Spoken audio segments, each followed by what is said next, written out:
Olá para você que está me acompanhando no meu canal do YouTube, Felipe Dumbe-FD. É muito bom tê-lo aí do outro lado para mais um vídeo, para mais um bate-papo, para mais um assunto, para mais uma temática. Se você ainda não se inscreveu no canal, neste meu canal, o que está esperando? Corra logo, se inscreva neste meu canal, Felipe Dumbe-FD. É importante que você se inscreva no meu canal para que em todas as semanas você possa receber notificações de todos os meus vídeos que tenho publicado. Aí você estará baixando ou assistindo quando você quiser. E se você gostar desse vídeo, deixe o seu like, deixe o seu comentário, compartilhe esse vídeo com as outras pessoas para que as outras pessoas possam ter o conhecimento do que você estará tendo a partir de agora. E a nossa temática de hoje é exatamente um tema bastante interessante.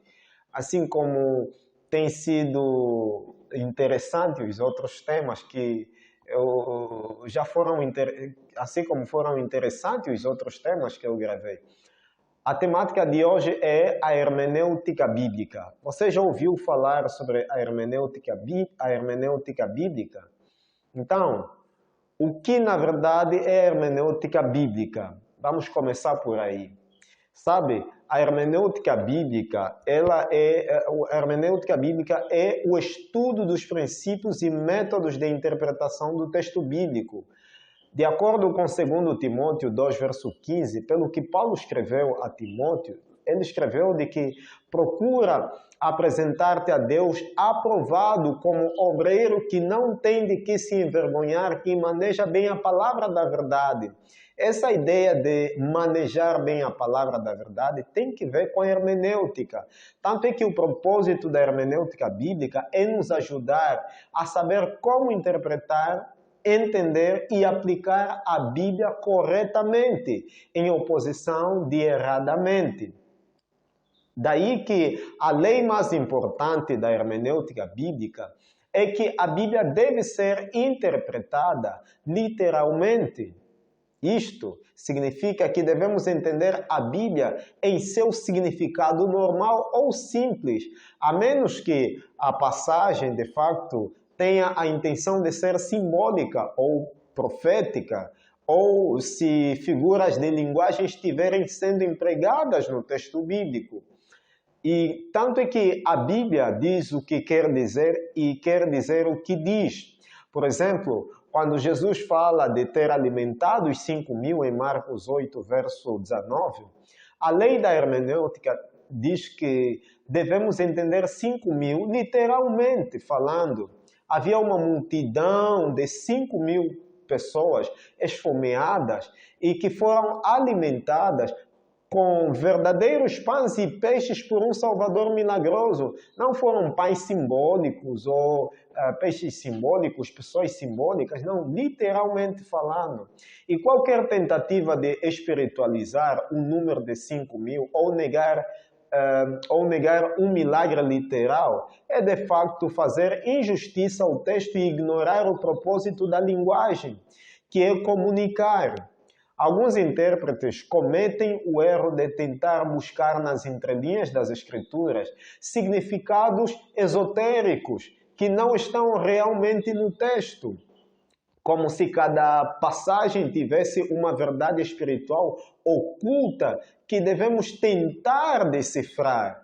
Sabe, meu amigo, minha amiga, a hermenêutica bíblica nos mantém fiéis, a hermenêutica bíblica nos mantém fiel ao significado intencionado das Escrituras e longe de alegorizar versículos bíblicos que devem ser interpretados literalmente.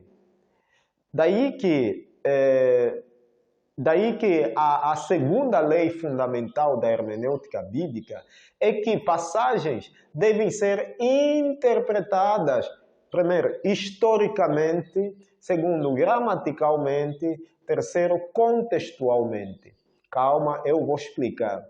Primeiro, vamos entender aqui de que interpretar uma passagem historicamente significa que devemos procurar compreender a cultura, que o povo viveu, pano de fundo e a situação que deu origem ao texto.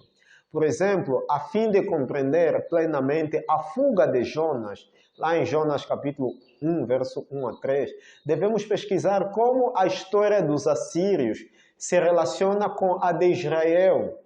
Interpretar uma passagem, agora, no sentido gramaticalmente falando, requer que sigamos as regras gramaticais e reconheçamos as nuances do hebraico e do grego.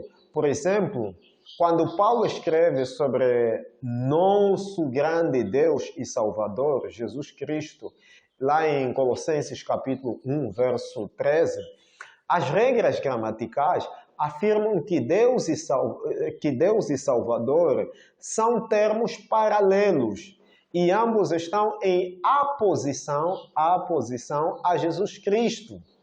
Em outras palavras, é dizer de que Paulo claramente chama Jesus de nosso grande Deus. Agora, interpretar uma passagem contextualmente falando envolve considerar o contexto de um versículo ou passagem ao tentar determinar o seu significado. Outra coisa importante é de que o contexto, de certa forma, inclui os versículos imediatamente anteriores e posteriores ao capítulo ou livro e, mais amplamente, toda a Bíblia. Deixa eu dar um exemplo aqui para você. Muitas declarações enigmáticas em Eclesiastes, livro escrito por Salomão, tornam-se mais claras quando mantidas em contexto.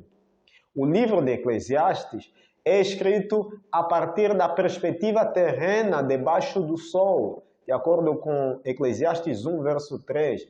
E, na verdade, a frase debaixo do sol é repetida cerca de 30 vezes no livro, estabelecendo o contexto para tudo o que é vaidade neste mundo, neste cosmos que a gente vive, que a gente habita.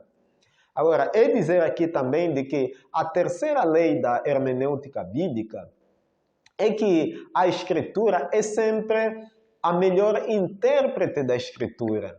Por esta razão, sempre devemos comparar Escrituras com Escritura, ao tentarmos determinar o significado de uma passagem. Por exemplo, Isaías condena o desejo de Judá de buscar ajuda do Egito. É importante saber que a sua dependência em uma cavalaria forte era motivada em parte pela proibição explícita de Deus de que seu povo não deveria ir ao Egito para buscar cavalos. Isso pode se estudar de acordo com Isaías 31, verso 1, em correlação com Deuteronômio 17, verso 16. E algumas pessoas, sabe, evitam estudar a hermenêutica bíblica por acreditarem erroneamente que isso limitaria a sua capacidade de aprender novas verdades da palavra de Deus, ou até mesmo sufocaria a iluminação das Escrituras por parte da pessoa do Espírito Santo. Entretanto, meu amado irmão e irmã, os receios destas pessoas são infundados. A hermenêutica bíblica trata-se de encontrar a correta interpretação do texto inspirado. O propósito da hermenêutica bíblica, de certa forma, é nos proteger da má aplicação da Escritura ou de que qualquer outra concepção influencie a nossa compreensão da verdade. Daí que a palavra de Deus é, de certa forma, a verdade, de acordo com João 17, com base a João 17, verso 17. Então, queremos ver a verdade, conhecer a verdade e viver a verdade da melhor forma possível. E é por isso que a hermenêutica bíblica é exatamente vital para isso. Daí que Isaías 28, verso 10, em ligação ao verso 13, vai exatamente dar-nos, ou o autor bíblico vai sugerir-nos sugerir-nos a ideia, ao transmitir-nos a ideia de que a palavra de Deus, quando deve ser estudada um pouco aqui, um pouco ali, um pouco acolá, deve ser estudada mandamento sobre mandamento, mandamento e mais mandamento, estou parafraseando, regra sobre regra, regra e mais regra, exato. Então, eu não posso pegar em um versículo ou em um capítulo e ler e tomar já uma conclusão. Pode ser que a minha conclusão será exatamente errônea, será herética e antibíblica. Daí que muitas pessoas cometem erros, pegam em um verso e interpretam do seu jeito, tomam a conclusão.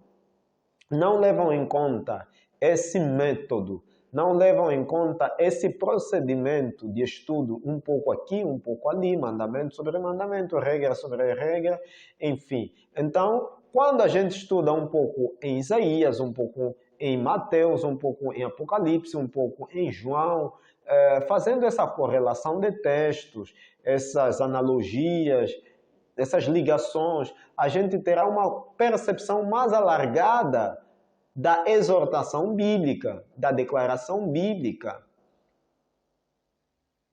do texto bíblico.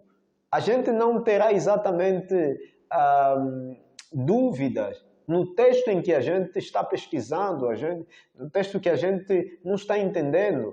A gente acabará tendo uma compreensão clara, porque você está entendendo o significado de uma palavra ou está estudando um verso, um capítulo, com base a outros que falam do mesmo assunto. Claro que esse elemento deve ser levado em conta. Textos que falam do mesmo assunto. Então, é fundamental a hermenêutica bíblica. Espero que você tenha compreendido tudo aqui. Que Deus abençoe você, Deus abençoe a sua família. Até a próxima.